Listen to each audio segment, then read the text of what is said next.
लोणावळ्यात आहे ना.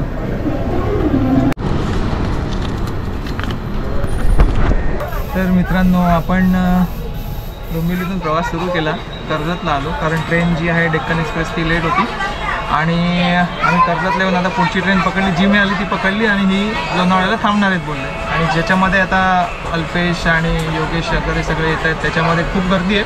म्हटलं ही रिकामी आहे तर का नाही पकडावी, तर म्हणून ही पकडली आणि इथे राणी भेटली आहे मला.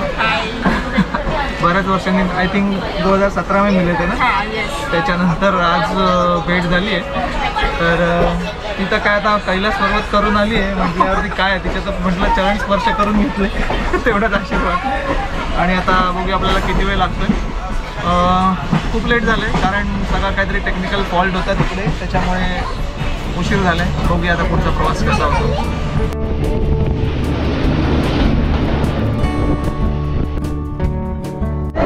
तर फायनली योगेश सर, नमस्कार सर. राजे सर आपल्यासोबत आहेत.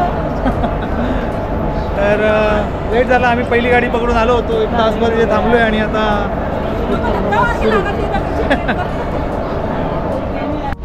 तर मित्रांनो आपल्याला अनिल इथे भेटलेत. आपले मित्र आहेत अनिकेत मेहता, त्यांनी यांचा कॉन्टॅक्ट नंबर दिला होता आणि त्यांच्याशी संपर्क झाला.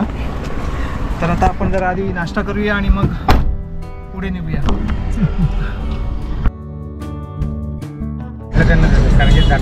सगळ्यात जास्ती क्वालिटी चांगली असलेलं उडुपी हॉटेल आहे म्हणतात लोणावळ्यातलं, पण आम्ही तिथे नाही गेलो, बाजूला गेलो कारण तिथे जाम गर्दी होती.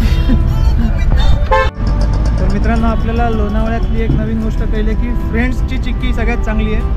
फज घ्यायचं असेल तर कोणाचं म्हटलं तुम्ही? कुपर म्हणून आहे, त्यांची फज खूप चांगलं आहे. आणि अजून काय आहे फेमस कोणाकोणाचं? वडापाव नाकाला गोल्डन. अच्छा. मध्ये गुप्ता. गुप्ताकडे काय वडापाव? तो बाजारातल्यासाठी ना, बाजारातला. ओके. ज्याला जैन वडापाव आहे तो गोल्डन वडापाव. गोल्डन म्हणजे तिथे कांदा लसूण नाही का? ओके. आणि ज्याला रेग्युलर पाहिजे तो 12,000. अच्छा अच्छा अच्छा. हे लोक एवढे छान शिस्तीत उभे आहेत ना, बघून खरंच खूप छान वाटलं. हे बघा, पण तो रिक्षावाला घातली आहे त्यांनी.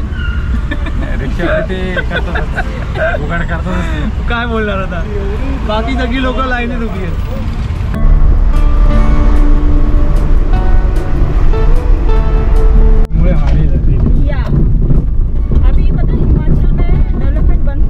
मधला एवढा रस्ता पाहिजे चांगला वाटतं. समोर थार चालते, त्याची हालत बघा, तिला गाडी ओव्हरटेक करून गेली एक सुमो. हे बाहेरचा सीन, लांबपर्यंतचं सगळं सीन छान दिसतंय. हां, काय आता ते 360 फिरवतोय तो, त्याच्यामध्ये आपण त्याला कॅप्चर करतोय. आपल्याला आता समोर इकडे मनोरंजन आणि इकडे काय म्हणे यार, मी नाव विसरलो यार. असं हे काय यार त्याचं नाव दुसऱ्याचं? एक मनोरंजन आणि श्रीवर्धन. हां, तर ते दोन्ही दिसतात आपल्याला समोर. हा ना, मधला ना, शेवटी एकदम ना तो. हिरशाळगड तिकडे ती माथेरानची रेंज आहे पुढे ती समोर. हा मस्त पॉइंट आहे, हा खूप छान असं आहे. काय आहे तिथे हे? कॅम्पिंग वगैरे. अच्छा, छान आहे. गोरखा आली ऑफ रोडिंग करून आली ती. हां तेच ना, गोरखा गाडी ती एकदम म्हणजे हारपेक्षा भारी ती. हे ना, डेला ॲडव्हेंचरची चौकशी करायला गेली होती गावामध्ये, पुन्हा आहे का आजारी. अच्छा ओके, म्हणून जात आहे का फक्त? मग डेलावाला एवढं काम करतायत म्हणजे चांगलं. अच्छा.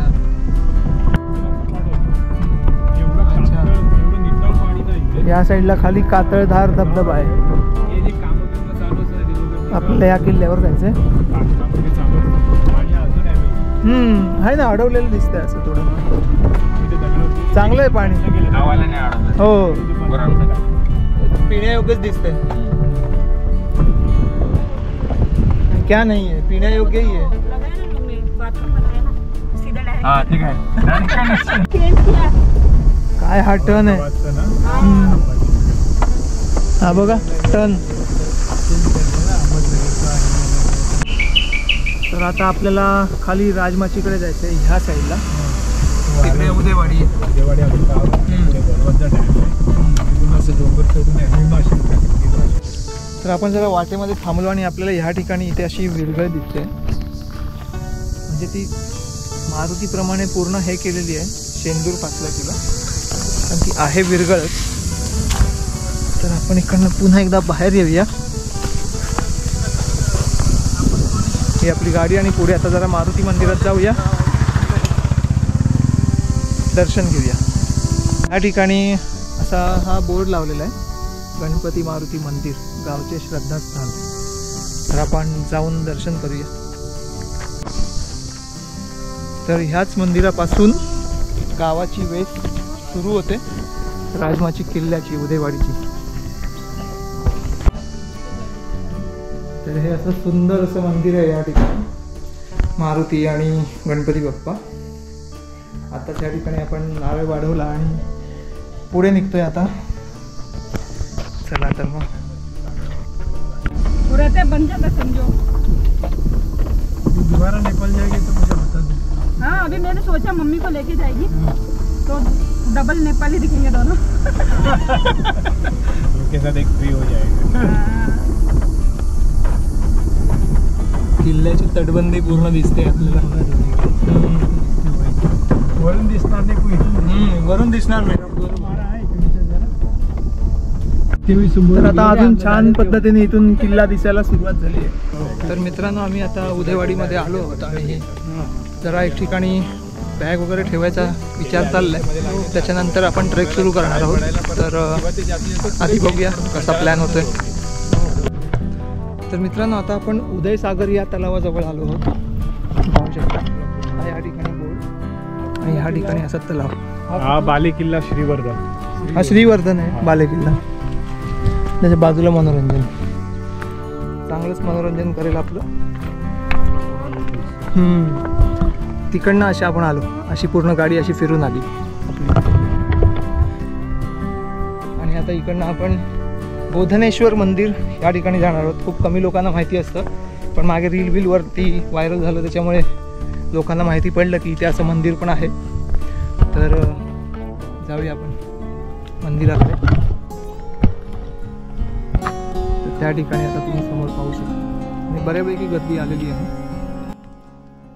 तर मंदिराच्या बाजूलाच ह्या ठिकाणी आपल्याला असं काही दिसतंय, काय आहे माहिती नाही, पण अशी कासवाची मूर्ती आहे. अच्छा इकडच्या साईडला शिवलिंग पण आहे.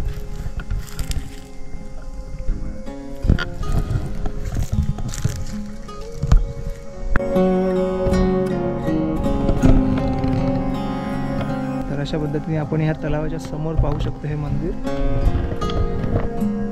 आणि इथेच बाजूला एक विहीर आहे, पिण्याच्या पाण्याचा स्रोत. एकदम रात्री मंदिरासमोरील भाग दगडांनी बांधून घेतला असून त्याच्या मध्यभागी एक समाधी आणि चौथऱ्यावर दीपस्तंभ आहे. मंदिराच्या दिशेने पुढे गेले की मंदिरासमोर एक कुंड दिसते. तिथेच मंदिराला लागून एक गोमुख आहे. गोमुखातून येणारा प्रवाह या कुंडाला भरण्यास मदत करतो. मंदिराला एकूण 24 खांब असून गाभाऱ्याचे छत दगडी भिंतींच्या साह्याने उभारले आहे. मंदिराच्या सभामंडपात आपल्याला नंदी दिसतो.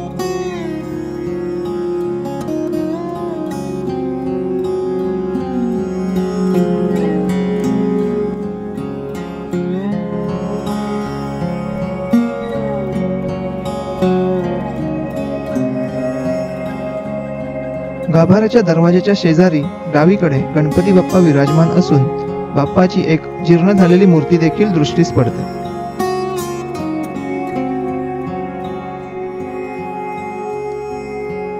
दरवाजाच्या उजवीकडे देखील 2 मूर्त्या आहेत, पण त्यांची अवस्था पाहून त्या मूर्त्या कोणत्या देवाला दर्शवतात हे सांगणे कठीण आहे.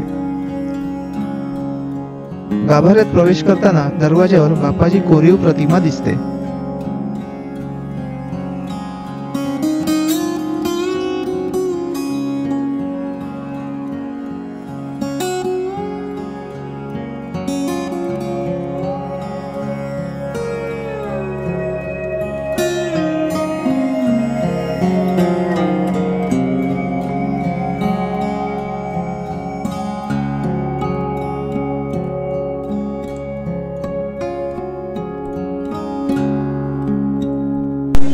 मित्रांनो, आपण मगाशी इकडनं आलो बोधेश्वर मंदिराकडनं आणि आता आपण किल्ल्यावरती चाललो आहोत आणि सामान वगैरे जरा मागे ठेवले.